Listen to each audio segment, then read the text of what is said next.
Welcome traders to this video where we're going to be analysing the USDcad and breaking down a chart from top to bottom.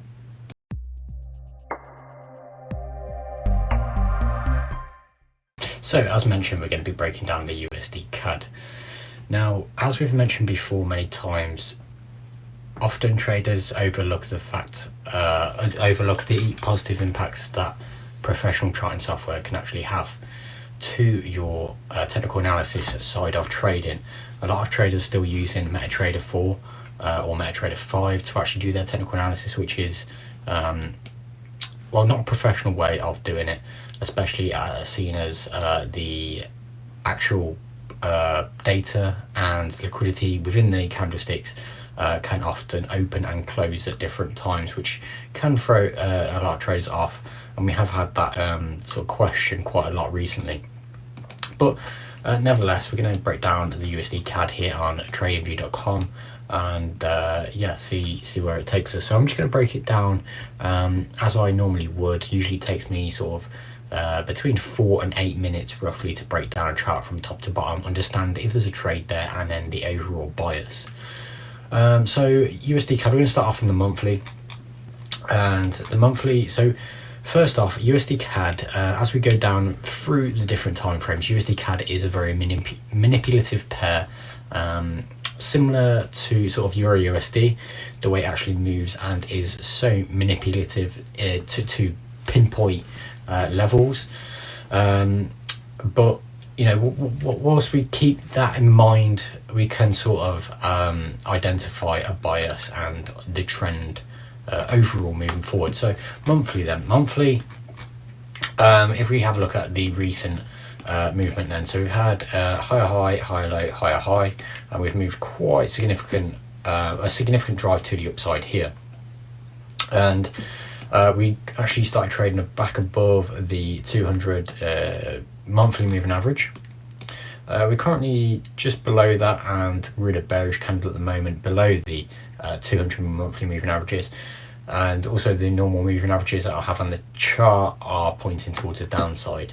If I place my crosshair at the top of this wick here, we can see that this wick is slightly lower, but usually this is quite a common thing to happen on USDcad, for the pinpoint to even perhaps come above the prior highs and just really take it out with a minute wick, and with a minute sort of distance above the wick, and then continue in an opposite direction.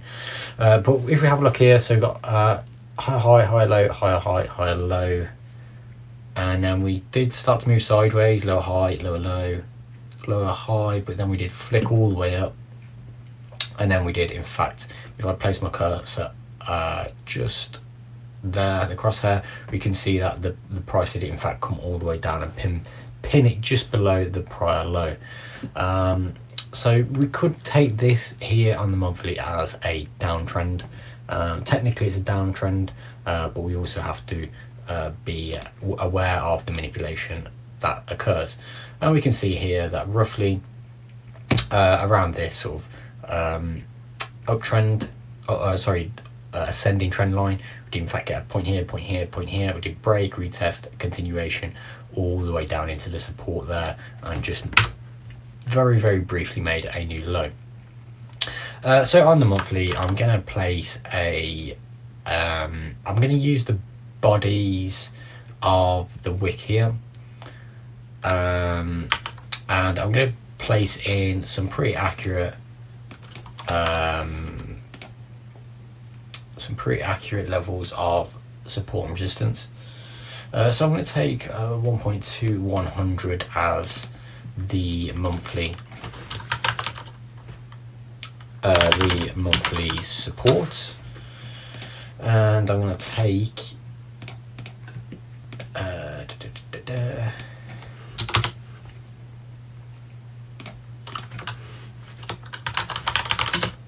monthly resistance at 1.4.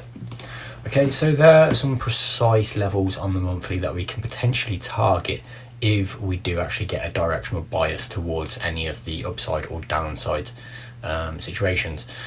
So with that being said, recent move, push down, slight push up into the mess. On the monthly, if we just zoom into some of these wicks, so we've had 1 wick, 2 wick, 3 wick, drive down, pull back up into the area of the wicks. Then we did it in, if I have another wick thrown to the upside, another wick thrown to the upside, and we can also see that this here, a bit of a sort of similar to a spinning top, but kind of like a bit of a bearish doji sort of candle here that we did in fact break above the moving averages and then close back below, and then continue down with a little bit of momentum.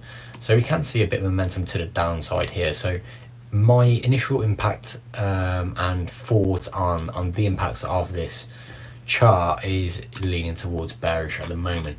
Moving down to the weekly then.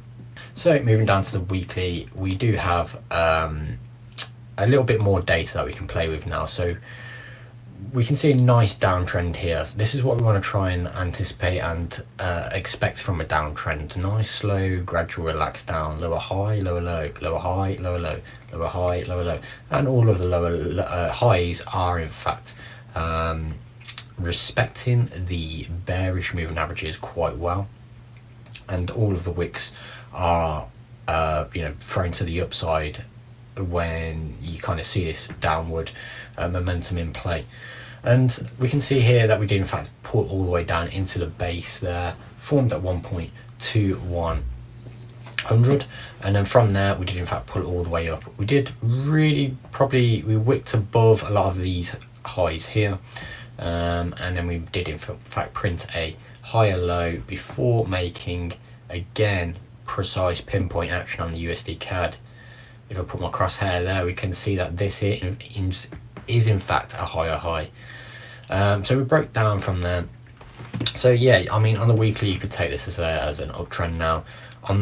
If we look at the 200 moving average there behind the chart on the weekly, so 200 moving, the 200 MA weekly MA is in fact still bearish because price action is below. We did use it as resistance, pinned it once, pinned it twice, and fell back below the normal moving averages on the weekly. Now a lot of traders are going to be looking at this trend line. Trend line is such a common tool used on the charts, so I can imagine that there's going to be a lot of manipulation around this level here in terms of, are we going to bounce or are we going to break? If we break, then we can see movements down into the support, if not much lower. If we bounce, then obviously we're going to see a movement back up into the 200 moving average on the weekly and then progressing higher. So there is that to bear in mind. I would expect, if I was just to put that back on for a moment, I would expect if we are going to see a break to the downside, which I'm sort of leaning towards, we could potentially see a break, even a retest quite high up back into it, and then potentially moving down further. Again, looking at the moving averages, the way that they could sort of go squeeze together now, break below, perhaps get some trades in short, and then pull price back up above it, the trend line, and then maybe test the moving averages once more, perhaps even all the way up into sort of this area of support, the bottom of these bodies here. We could potentially even see it pull all the way back up into here, and then a continuation to the downside. So this could be one sort of scenario that we could look for. I don't think it's going to be as clear cut as a breakout and a continuation on this, but we'll have to see and wait to see what happens. In terms of tools, I do want to actually highlight this area here as weekly resistance.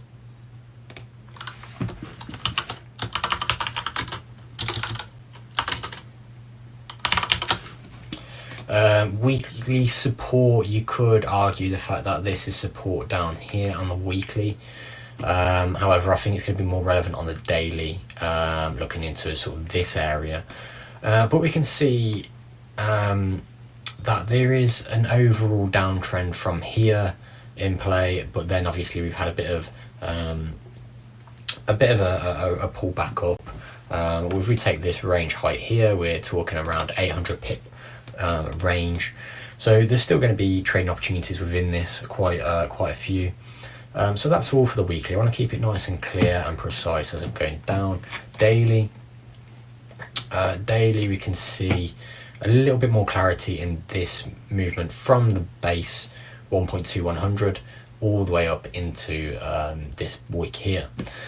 So we did in fact find a pull back down below these levels here, and then all the way back up into the high 1.2900. So now we can see the fact that this is this piece of support here has been it becomes a little bit more apparent on the daily, and yeah, obviously if we're going to continue down, then I do think a press into that level would be definitely would be tested with some force. So I think that there is 1.2300. So this is going to be daily support, yeah. And I'm going to mark that in with a daily support, just so we know what we're working with there. Daily resistance, you could argue that we could place them at 1.2750 as daily resistance. 1.2750. Now 1.2750 does seem quite significant as daily resistance. I do like to keep the levels quite clean and precise, and once again we're going to actually highlight that zone. I do this just because it is quite a immediate level, just in case we do find a bit of a break to the upside. We can then clearly see that these are the daily levels that we're going to be looking for next. So yeah, again on the daily we can just see it a little bit more clarity. Really, we're below all of the moving averages. We're seeing a crossover now of the main moving averages down back below the 200 daily moving average, which is quite significant really. When we've seen it before, we have seen another sort of quite a quick decline off that level. If we look again here, break back below, we can see another decline. Break above, we can see an incline. So I do think that we're going to be seeing a little bit more action to the downside. So daily then, what can we look for? We can look at Fibonacci. Now if we take this as a high here, and then we take this as a significant low, if I was to place on a Fibonacci between these levels here, we can see that we've got A, B, C at the 38.2. We've now achieved a D extension here. If we was to hold this base for a short period of time, maybe perhaps a few days or so, and pop our head back up into those moving averages, then we could potentially come back up to this level here, 1.2, roughly 1.2600, just under that, perhaps even 1.2670 to 1.2680 at the 61.8. Again, sort of these levels that we could be looking for. Again, here support, turn resistance around this level for continued movements to the downside, but ultimately we're going to be looking for movement back to 1.2300. Once we break that, then 1.2100. So I'm going to remove the Fibonacci for a moment, go down to the 4 hour. So the 4 hour, here we can see wick here. Again, even on the 4 hour, we've been very, very precise in the way that it's been super manipulative. Let's say price pulled back up, and then any traders got in for a buy perhaps for any reason. Again, those stop losses that are placed right at the bottom of the wick or just under, this currency pair is so good at achieving and effectively just breaking those levels so precisely. So if we look here at the recent highs and the lows, significant high, significant low, I believe we did this level on the daily, we did. We do have a bit of a high there, down to the low, can't really see much in between. C, 38.2, D extension 1, 1.2385, D2 1.2300 there. So lots and lots of pressure to the downside, lots of definitely lots of evidence that we're going lower. Here on the 4 hour, on the hourly, you could perhaps even use this as potentially, if we do fulfill the trend line break, which is a break retest, potentially could come a little bit higher, and then if we, as soon as we break sort of the initial break, so if we can get not just a wick but a body close below the bottom of this wick, then that could signify short down into that level there. Could be a very good way of trading this next leg to the downside. Talking of legs to the downside, we could also use sort of like a bit of a range height, if you will.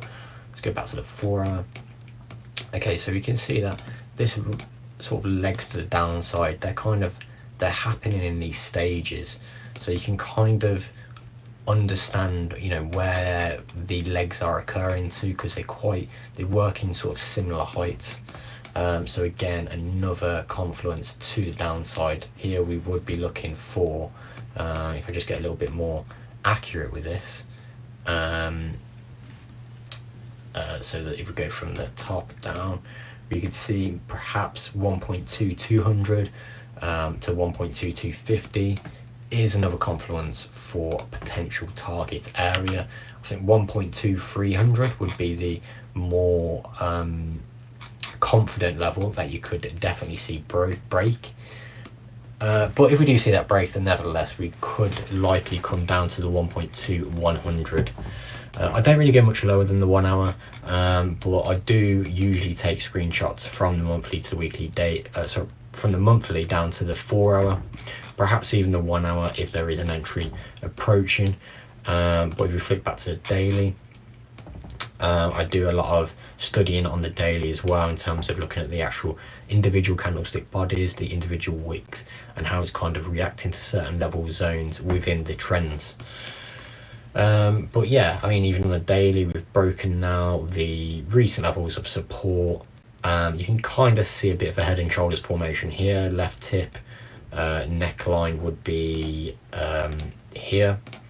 We've got left tip, the head, the right shoulder, which is slightly lower, and then a break of the neckline ultimately. So again, just more confluence to suggest more downside momentum coming from this pair now, looking for into the next weeks, months ahead on USDcad. So I've done no fundamental analysis here on this video, just doing some brief analysis of USDcad, where I think it's going to be heading, and just applying some tools in a very simple way on the higher time frames in order to actually locate a bias, and then we can work on from that, and then potentially find more calculated and confirmed setups on from that. So I'm going to leave it there. If you do have any questions, and obviously feel free to get in touch. Please use your own trading judgment when it comes to finding setups, and yeah, I hope everyone has a good week, a good month, and yeah, stay tuned for more videos to come. Trade safe.